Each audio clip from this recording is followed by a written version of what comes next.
il 30 maggio ultimo abbiamo poi fatto anche un convegno sul contratto collettivo nazionale di lavoro, perché anche qua l'agente immobiliare è un imprenditore, è un datore di lavoro, ecco, e il datore di lavoro ha delle responsabilità, delle obbligazioni e quindi bisogna che chi intraprende l'attività imprenditoriale con dipendenti, collaboratori, sappia che cosa gli può accadere, perché il controllo è dietro l'angolo e quando ti entra in ufficio un controllo, poi uno non può dire ma questo non lo sapevo, questo non lo sapevo.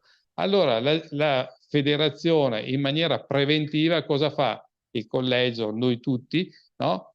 Abbiamo pensato di informare i nostri associati che la nostra federazione ha creato un contratto collettivo nazionale di lavoro e ha anche un ente di riferimento che si chiama EBNAIP e che ci dà del sostegno anche nelle contrattazioni per rapporti di lavoro non subordinato. E B, anche tutte le problematiche che nascono nei rapporti di lavoro. Tant'è che a seguito di questo convegno sul contratto collettivo nazionale di lavoro nasceranno altri corsi nei prossimi mesi di approfondimento su quelli che sono gli obblighi che un datore di lavoro deve avere quando assume una persona.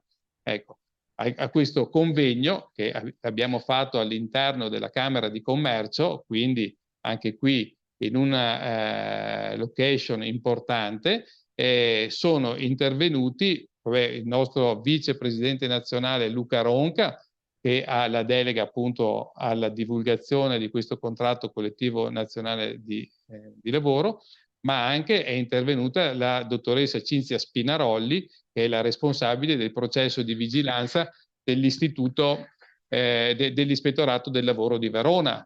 Quindi, diciamo, una persona molto accreditata per dirci quali sono le regole che noi dobbiamo seguire. Naturalmente avevamo anche l'avvocato giuslavorista Michele Rosa, anche lui ci ha dato il quadro delle sue situazioni, da lui naturalmente si rivolge il lavoratore dipendente o il collaboratore che considera di essere un lavoratore dipendente e non un collaboratore, eccetera, e quindi anche lì ci ha fatto un quadretto bello chiaro che insomma possiamo dire molto difficile rimanere facilmente nella regolarità, però se uno non sa quali sono i termini della regolarità è più facile sbagliare, no? E così abbiamo avuto il dottor Dario Demme, segretario dell'Ordine dei Consulenti del Lavoro di Verona, come il dottor Stefano Danieli, delegato alla Commissione Lavoro dell'Ordine dei Commercialisti.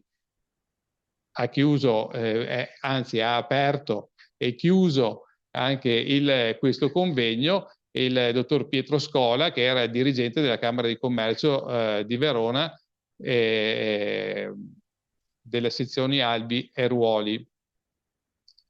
Ecco, anche questo evento naturalmente è stato ripreso e divulgato dal TG della Sera, dal TV regionale Telenuovo. Ecco, quindi questo è un po'. Poi, vabbè, noi, come vi ho detto prima, di corsi ne abbiamo fatti tantissimi, quindi è inutile che io vi elenco tutti i corsi che noi abbiamo fatto, perché mediamente ogni mese noi abbiamo fatto 1-2 corsi e tutti naturalmente indirizzati ad aumentare la professionalità dei nostri associati. A livello politico ancora siamo riusciti ad entrare prima volta nella storia della nostra federazione, siamo seduti al tavolo tecnico permanente dell'edilizia del Comune di Verona e qui sinceramente è per noi un'ottima referenza.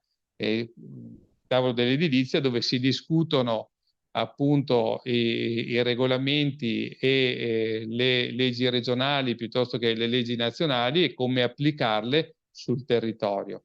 Quindi noi naturalmente siamo divulgatori di quello che succede all'interno di questo tavolo dell'edilizia, però siamo anche attori nel momento in cui c'è da discutere qualcosa. E così come per il tavolo tecnico dell'edilizia siamo al tavolo tecnico permanente del turismo del Comune di Verona. Abbiamo una delegata che ogni volta che si riunisce un tavolo tecnico del turismo, insieme con gli albergatori, i locatori degli appartamenti e tutti gli attori della filiera del mercato turistico, ci siamo anche noi come rappresentanti appunto della nostra federazione e dei nostri associati.